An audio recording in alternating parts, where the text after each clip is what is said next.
Hello everyone, welcome back to my channel. जैसा कि हमने प्रीवियस वीडियो पे एक्सरसाइज 3 चैप्टर 1 के क्वेश्चन नंबर 6 तक के हमने सारे ही क्वेश्चन के जो स्टेप बाय स्टेप और प्रॉपर सॉल्यूशन देखा था। ठीक है, आज हम लोग इस वीडियो पे क्वेश्चन नंबर 7 से लेकर क्वेश्चन नंबर 12 तक के सारे ही क्वेश्चन के proper and easy step by step जो है वो सॉल्यूशन देखने वाले हैं। ठीक है, तो जैसे कि हम लोगों ने प्रीवियस वीडियो में क्या सीखा कि हमको मिडिल टर्म को स्प्लिट करके कैसे इस टर्म को दो टर्म्स में डिवाइड करना है, इस पॉलिनोमियल को कैसे हमको दो टर्म्स पे डिवाइड करना है। ठीक है, अब हम लोग क्वेश्चन नंबर 7 स्टार्ट करते हैं। सेम क्वेश्चन हमारा बनेगा। ठीक है, सारे क्वेश्चन जो है वो इस एक्सरसाइज के सेम ही बनेंगे, बस आपको मेथड पता होना चाहिए कि कैसे करना है और क्या करना है। ठीक है, तो स्टार्ट करते हैं। क्वेश्चन नंबर 7 है हमारे पास में। तो क्वेश्चन नंबर 7 है हमारे पास में 7x का स्क्वायर माइनस 2x माइनस 5। जो भी आपको गिवन है, मैंने हमेशा बताया है कि क्वेश्चन पे जब भी आप क्योंकि हम सीजी बोर्ड जो है वो हम लोग का जो चैनल है और हम लोग पढ़ रहे हैं। ठीक है, आपको एग्जाम दिलाना है सीजी बोर्ड का, तो आप जब भी क्वेश्चन का जब सॉल्यूशन स्टार्ट करो तब आपको क्या लिखना है कि जो भी आपको क्वेश्चन दिया है, जो भी क्वेश्चन में बोला गया है, देखो ये तो बहुत ही छोटा क्वेश्चन है। ठीक है, तो जो भी बड़े बड़े जैसे वर्ड प्रॉब्लम वाले क्वेश्चन होंगे तो जो भी क्वेश्चन में गिवन होगा वो आपको पहले लिखना होगा। ठीक है, तो उसी तरीके से देखो मैंने एक में बता दिया है, बाकी सब में आपको यही फॉलो करना है। जब आप अपने नोट्स पे लिखेंगे तो आपको गिवन दैट करके प्रॉपर स्टेप बाय स्टेप लिखना होगा। ठीक है, देखो यहाँ पे क्या है हमारे पास में given that 7x square minus 2x minus 5 ये हमारे पास में पॉलिनोमियल है। ठीक है, मैंने हमेशा बताया है अगर आपको मिडिल टर्म स्प्लिट करना है, इस टाइप के क्वेश्चन का सॉल्यूशन कैसे करना है, आपको लास्ट टर्म और फर्स्ट टर्म देखना है। ठीक है, देखो अभी तक के हमारे पास में इसके कोफिशिएंट पे कुछ भी नहीं रहता था, या तो एक्स स्क्वायर होता था या तो नॉर्मल एक्स होता था, बट अभी हमारे पास में क्या है 7 है। हमको क्या, हम लोग जब कुछ नहीं होता तो डायरेक्ट 5 को देखते थे। ठीक है, तो क्या ऐसा मल्टीप्लाई करे तो 5 आए और प्लस और माइनस करने पर जो है वो मिडिल टर्म आए, ये बस देखते थे। अब हम लोग यहाँ पे देखो हमारे पास में कोफिशिएंट में 7 आ गया है, तो हम इन दोनों का मल्टीप्लाई करेंगे। ठीक है, तो 7 5 का क्या हो जाएगा यहाँ पे 35, और 7 में से 5 अगर मैं माइनस की तो यहाँ पे हमारा क्या आ जाएगा 2 आ जाएगा। मतलब कि फर्स्ट ऐसा टर्म हम लोग लिए जिसका मल्टीप्लाई करने पर हमारा जैसे 7 5 क्या आ गया 35 आ गया, वही टर्म हमको देखना है यहाँ पे ना, जो टर्म मल्टीप्लाई में आएगा उसी को ही सब्ट्रैक्ट या ऐड करना है, इतना सिंपल है ये। ठीक है, 7 और 5 है तो 7 5 35 और 7 माइनस 5 अगर हम करेंगे तो क्या आएगा हमारे पास में 2। तो 2 कैसे लाएंगे अब हम लोग, तो माइनस 7x प्लस 5 है, मतलब 7 में से 5 गया तो 2 आ गया, और प्लस माइनस प्लस माइनस हो जाएगा, और बड़े डिजिट के सामने माइनस का साइन है तो यहाँ पे माइनस आ जाएगा। ठीक है, और उसी तरीके से अगर हम लोग 7 5 करेंगे तो क्या आ जाएगा 35 आ जाएगा, मतलब इन दोनों का मल्टीप्लाई 35 भी आया और प्लस और माइनस करने पर हमारा 2x भी आया। ठीक है, आई होप आपको क्लियर होगा। तो देखो यहाँ पे 7x मैंने कॉमन ले लिया तो यहाँ पे x और माइनस में क्या आ गया 1 आ गया। उसी तरीके से प्लस मैंने 5 यहाँ पे कॉमन लिया, यहाँ पे आ गया हमारे पास में x माइनस 1, तो 7x minus 5 sorry 7x plus 5 और x माइनस 1 हमारे पास में क्या है आंसर है। ठीक है, ओके, नेक्स्ट क्वेश्चन देखते हैं हम लोग, जो कि है हमारा क्वेश्चन नंबर 8। क्वेश्चन नंबर 8 आपको क्या कहता है 12x square minus 24x plus 12। देखो जो गिवन है आप पहले वो राइट करेंगे। अब देखो यहाँ पे दिक्कत ये हो रहा है कि अगर आप 12 इंटू 12 करेंगे तो ये बहुत जो है वो हाई टर्म्स में जा रहा है, लेकिन अगर हम लोग एक जो है वो इसमें चीज कर सकते हैं क्वेश्चन में, क्या कि हम लोग अगर 12 कॉमन लेंगे तो हमारे जो सॉल्यूशंस हैं वो क्या हो जाएंगे इजी हो जाएंगे। तो देखो मैंने 12 कॉमन लिया, अब अंदर हमारे पास में क्या बचा एक्स स्क्वायर माइनस 2, क्योंकि 12 2 24 और प्लस में यहाँ पे 12 1 12 मतलब कि 1, तो x square minus 2x plus 1, अंदर में 12 को कॉमन लेने के बाद ये वाला टर्म बचा। ठीक है, अब हमको क्या लेना है माइनस 2x बीच में लाना है, और मल्टीप्लाई करने पर क्या आना चाहिए एक्स स्क्वायर आना चाहिए, मतलब 1 इंटू 1, तो क्या x इंटू एक्स करेंगे एक्स स्क्वायर आएगा, और x और x को ऐड करेंगे तो क्या आएगा माइनस 2x आएगा। ठीक है। तो ये x square minus x minus 2x हो गया, प्लस यहाँ पे क्या हो जाएगा हमारा 1 हो जाएगा। अब देखो 12 तो आपने बाहर लिया ही है, वो आपका एज इट इज रहेगा, अंदर का आपका सेम सॉल्यूशन पहले जैसे होगा। देखो x हमने कॉमन लिया, x माइनस 1 आया, माइनस 1 मैंने यहाँ पे कॉमन लिया क्योंकि अंदर में मुझे यहाँ पे जो टर्म आता है वो सेम टर्म मुझे यहाँ पे चाहिए, तभी मैं ये दोनों में कॉमन ले पाऊंगी। ठीक है, तो -1 हो गया, x माइनस 1 यहाँ पे हो गया, -1 कॉमन ली तो x माइनस 1 ये वाला, ये दोनों में कॉमन x माइनस 1 हो गया, और x और ये -1 ये वाला हो गया। 12 तो हमारा बाहर ही है, तो यही आपका क्या हो गया, फाइनल आंसर हो गया। ठीक है, क्वेश्चन नंबर 9 देखते हैं हम लोग।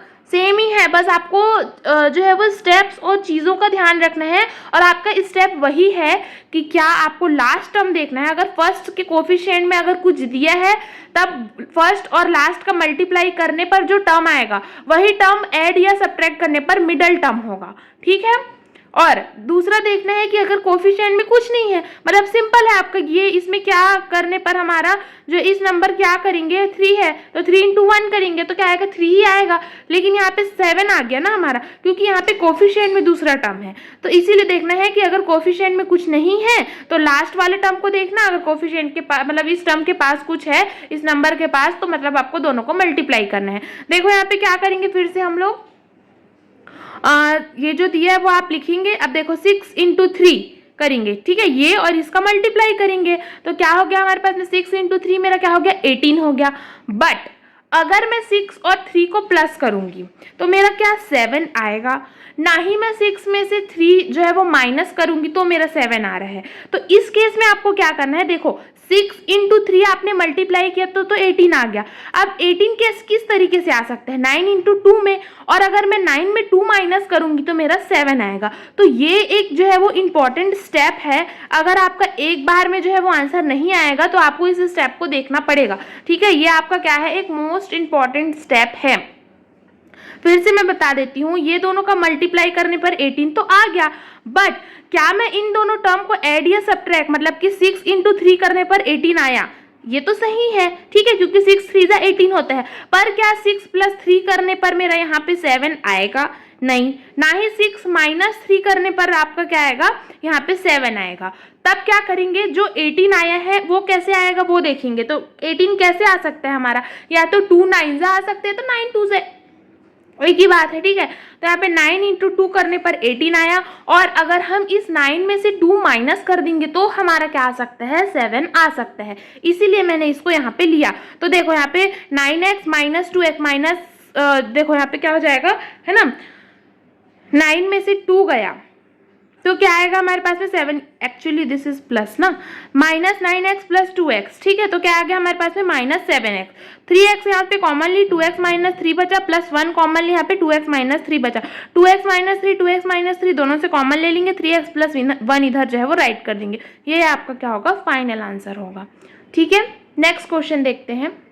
क्वेश्चन नंबर आपका 10 है, ये देखो 14y² + 19y - 3, ठीक है। देखो यहाँ पे जो गिवन है आप वो पहले राइट करेंगे, उसके बाद यहाँ पे देखो 14 × 3 करूंगी तो मेरा होगा 42, ठीक है। मैंने फिर से बताया 14 × 3 करने पर हमारा क्या हो गया 42 होता है, ये तो ठीक है, बट या 14 में मैं 3 अगर ऐड करूंगी तो क्या मेरा यहाँ पे 19 आएगा, नहीं,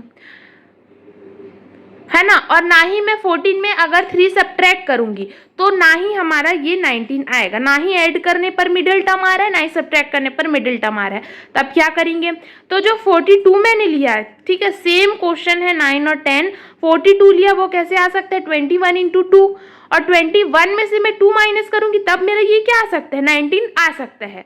ठीक है, तो ये चीज़ आप ध्यान रखना, ये मोस्ट इंपॉर्टेंट जो है वो चीज़ है जो आपको याद रखनी, ठीक है। तब यहाँ पे क्या किया मैंने 14y² - 21y माइनस यहाँ पे क्या हो जाएगा 2y, और ये क्या हो जाएगा -3 हो जाएगा, ठीक है। एक्चुअली इट इज़ प्लस ना, क्योंकि माइनस प्लस यहाँ पे माइनस होगा, 21 में से 2 गया हमारा 19 आएगा, और बड़े डिजिट के सामने माइनस का साइन है तो यहाँ पे -19, ठीक है, ये प्लस पे होगा।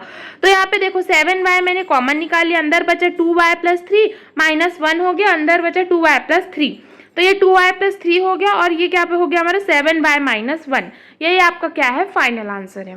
नेक्स्ट क्वेश्चन देखते हैं। देखो क्वेश्चन नंबर 11 है आपका, √3y² प्लस 9y प्लस 6√3। ठीक है, ये आपको दिख रहा होगा आई होप। ठीक है, अब देखो मैंने क्या किया, मैंने क्या बताया था आपको, फर्स्ट और लास्ट टर्म को मल्टीप्लाई करेंगे, √3 इंटू 6√3, √3 इंटू 6√3 किया मैंने। अब देखो √3 हमेशा क्या होता है, 3 होता है, इस चीज को आपको ध्यान रखना है। ठीक है, मैंने क्या बोला, √3 इंटू √3 यहाँ पे क्या हो जाता है, 3 हो जाता है। अंडर रूट कैंसिल हो जाता है, सिंगल टर्म बस बचता है। ठीक है, ऐसा नहीं कि √3 का स्क्वायर हो जाए, नहीं। ठीक है, √3 इंटू √3 क्या होता है हमारे पास में, 3 होता है। तो देखो तो यहाँ पे क्या बचेगा, √3 तो 3 हो जाएगा और 6 बचेगा, मतलब 6 इंटू 3 क्या हो गया, 18 हो गया। 6 इंटू 3 हमारे पास में 18 आ गया। अब देखो अगर और 18 हमारे 6 इंटू 3 हमारे पास में क्या आ गया, 18 आ गया। ठीक है, लेकिन हमको यहाँ पे क्या लाना है, 9 है ना। तो देखो 6 7 8 9 ऑब्वियसली आ जाएगा, मतलब 6 प्लस 3 अगर करेंगे तो 6 प्लस 3 अगर करेंगे, 6 प्लस 3 अगर हम लोग करेंगे तो ये क्या आ जाएगा हमारे पास में, 9 आ जाएगा। ठीक है, तो इसीलिए मैंने क्या किया, plus 6y plus 3y plus 6√3 जो एज इट इज था वो मैंने राइट किया, √3y²। ये देखो यहाँ पे आपको इंपॉर्टेंट याद रखना है क्या, ये देखो ये जो 6y है इसको मैंने कैसे तोड़ा, √3 और √3, क्योंकि √3 और √3 यहाँ पे आपका 3 हो जाएगा, ये टर्म आपका 3 हो जाएगा और इंटू यहाँ पे क्या हो जाएगा, 2 हो जाएगा, मतलब 3 इंटू 2 आपका क्या आ जाएगा, 6 आ जाएगा। तो बस ये चीज आपको ध्यान रखनी है। 3y को मैंने एज इट इज यहाँ पे राइट किया, 3y को 3y और प्लस 6√3 को मैंने 6√3 यहाँ पे राइट किया। अब देखो मैंने ऐसा इसलिए किया क्योंकि मेरे को कॉमन निकालना था। ठीक है, अब देखो यहाँ पे √3y मैंने कॉमन निकाली, अंदर में क्या बचा, y प्लस 2√3 बचेगा। उसी तरीके से 3 में कॉमन निकालूंगी तो y प्लस 2√3 दोनों में कॉमन है, एक साथ लिख देंगे, एक बार निकाल देंगे उसको बाहर और √3y प्लस 3 को एक साथ राइट कर देंगे। ठीक है, तो यही आपका क्या हो जाएगा, आंसर हो जाएगा। क्वेश्चन नंबर 12 देखते हैं, ये भी थोड़ा सा डिफरेंट है, ज्यादा नहीं है। देखो इसको गिवन आपको क्या है, ये दिया है, मैंने इसको देखो इसका सॉल्यूशन थोड़ा सा जो है वो देखो, जब भी आपको ना लार्ज नंबर में दिया होता है डिजिट, मतलब कि 144 हो गया, 156 हो गया एंड एक्सेट्रा। ठीक है, तो हमको थोड़ा सा इसमें अगर हो पाए तो हमको ये कोशिश करनी चाहिए कि हम कोई फॉर्मूला का यूज कर लें। तो देखो मैंने यहाँ पे ये यूज किया कि 144 को मैं क्या लिख सकती हूँ, 12 लिख सकती हूँ, मतलब कि 12x का स्क्वायर मैंने राइट किया इसको। ठीक है, 24 को मैंने कैसे स्प्लिट किया, इसको देखो मैंने कैसे तोड़ा, 2 इंटू 1 प्लस 12x इंटू 1, मतलब कि 12 इंटू 2 मेरा क्या हो जाएगा, 24 हो जाएगा। बस मैंने इसको ऐसे ही स्प्लिट किया, ये वाले टर्म को ना, ये इतने टर्म को मैंने ऐसा स्प्लिट किया। ठीक है, और 1 को मैंने लिख दिया 1 का स्क्वायर। अब आपको दिख रहा होगा ये कुछ इस फॉर्मूले में बन रहा है, a प्लस बी का होल स्क्वायर, मतलब कि ये देखो ये a का स्क्वायर, ये b का स्क्वायर 1 हो गया और 2a और b, मतलब कि 2 इंटू 12x इंटू बी हमारा क्या हो गया, 1 हो गया। इसको मैं क्या लिख सकती हूँ, a प्लस बी का स्क्वायर, मतलब कि 12x प्लस 1 का होल स्क्वायर, और ये होल स्क्वायर मतलब ये 2 टाइम्स लिखा जाएगा, 12x प्लस 1 12x प्लस 1। ठीक है, तो ये मैंने पूरे ही 12 क्वेश्चन के proper step by step solution आपको प्रोवाइड किया है एक्सरसाइज 3 का। ठीक है, और आने वाली नेक्स्ट वीडियो पे हम लोग नेक्स्ट एक्सरसाइज देखेंगे। अगर आपको वीडियो अच्छी लगी हो तो प्लीज़ चैनल को लाइक, सब्सक्राइब और शेयर कीजिएगा। Thank you so much.